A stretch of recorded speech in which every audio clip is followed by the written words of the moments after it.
लालू परिवार पर संकट, आईआरसीटीसी घोटाले के बाद राजनीतिक भूचाल। नमस्कार दर्शकों, आज हम बात कर रहे हैं बिहार के सबसे बड़े राजनीतिक घराने यानी लालू प्रसाद यादव के परिवार के सामने आए गंभीर संकट की। आपसे अनुरोध है कि इस खबर को अधिक से अधिक शेयर करें क्योंकि ये बड़ी ब्रेकिंग न्यूज है।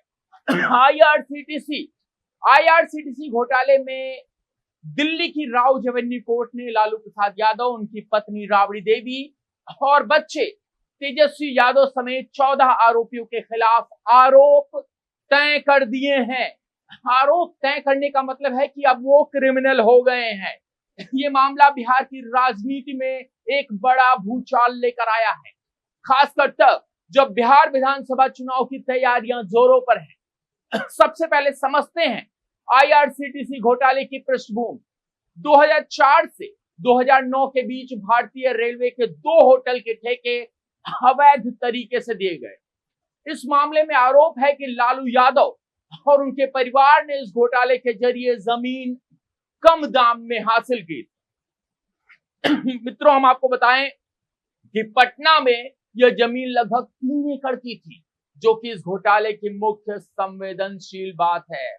अदालत के मुताबिक इस घोटाले में भ्रष्टाचार, धोखाधड़ी और आपराधिक साजिश के तहत केस चलना तय हुआ था।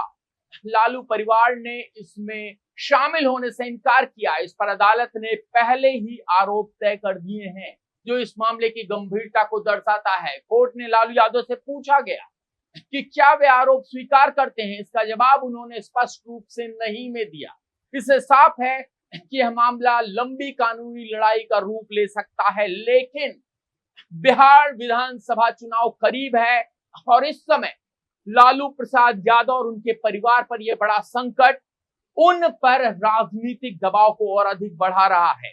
राजद के वर्तमान राष्ट्रीय अध्यक्ष तेजस्वी यादव चुनाव के महत्वपूर्ण चेहरे हैं। अब कोर्ट में आरोप तय होने और मुकदमे के मुकाबले शुरू होने से उनकी छवि को बड़ा धक्का लगेगा।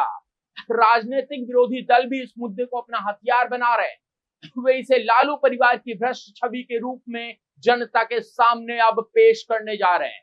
चुनाव के दौरान इसका जमकर उपयोग किया जा रहा है। साथ ही यह आरोप तय होना पार्टी कार्यकर्ताओं में भी असमंजस और उत्साह की कमी ला सकता है। कमेंट्स बॉक्स में आप भी बताइए कि दरअसल कितना इसमें जो है इसका असर पड़ेगा।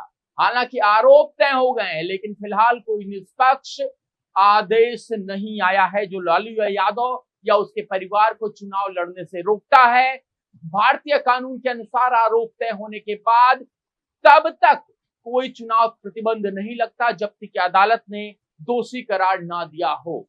इसलिए तेजस्वी यादव और उनके परिवार के सदस्य बिहार विधानसभा चुनाव में हिस्सेदारी कर सकते हैं, परंतु यदि मुकदमे की आगे की सुनवाई में दोषी पाया जाता है तो यह राजनीतिक गतिविधियों पर गंभीर असर डाल सकता है। लिहाजा कानूनी लड़ाई उनकी रणनीतिक और राजनीति का अहम हिस्सा होगी। लालू परिवार का राजनीतिक सफर पे अगर हम बात करें, लालू प्रसाद यादव बिहार की राजनीति के सबसे विवादास्पद लेकिन प्रभावशाली नेता रहे। उनकी राजनीतिक यात्रा सामाजिक न्याय, पिछड़े वर्गों के अधिकार और ग्रामीण विकास पर केंद्रित रही है। उन्होंने अपनी सादगी और जनता के साथ जुड़ाव की वजह से बड़ी लोकप्रियता हासिल की। राबड़ी देवी, जो स्वयं बिहार की मुख्यमंत्री रह चुकी हैं, उन्होंने राजनीति में महत्वपूर्ण भूमिका निभाई। तेजस्वी यादव इस परिवार के तीसरी पीढ़ी के युवा नेता हैं जो राजनीति में तेजी से ऊपर आ रहे हैं और विधानसभा चुनाव में राजद की प्रमुख उम्मीदवारी भी कर रहे हैं। आईआरसीटीसी घोटाले के आरोप तय होने के बाद लालू परिवार ने अपनी रणनीति को 2 मोर्चे पर केंद्रित किया है। पहला, कोर्ट में अपनी सफाई और मुकदमे का सामना करना।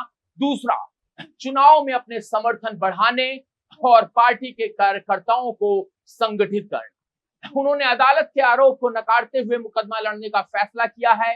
दूसरी ओर तेजस्वी यादव ने चुनाव प्रचार तेज कर दिया है और जनता के बीच जाकर जनता से समर्थन मांग रहे हैं, संदेश दे रहे हैं कि यह मामला एक राजनीतिक साजिश है जिसका मकसद राजद को कमजोर करना है।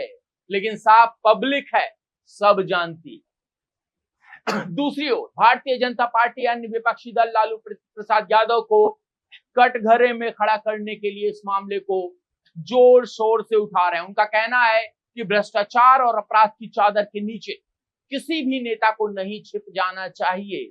वे इस मुद्दे को बिहार की जनता के सामने ले जाकर अपनी चुनावी रणनीति को मजबूत करने की कोशिश करेंगे। इसमें चुनावी लड़ाई और अधिक तीव्र हो जाएगी। राजनीतिक स्तर पर विवादोत्तर होना तय है। तो इस वक्त की बड़ी खबर, हमने आपको थंबनेल में कहा था, माफ कीजिएगा, कि चुनाव नहीं लड़ पाएंगे, थोड़ा सा करेक्शन करना चाहेंगे।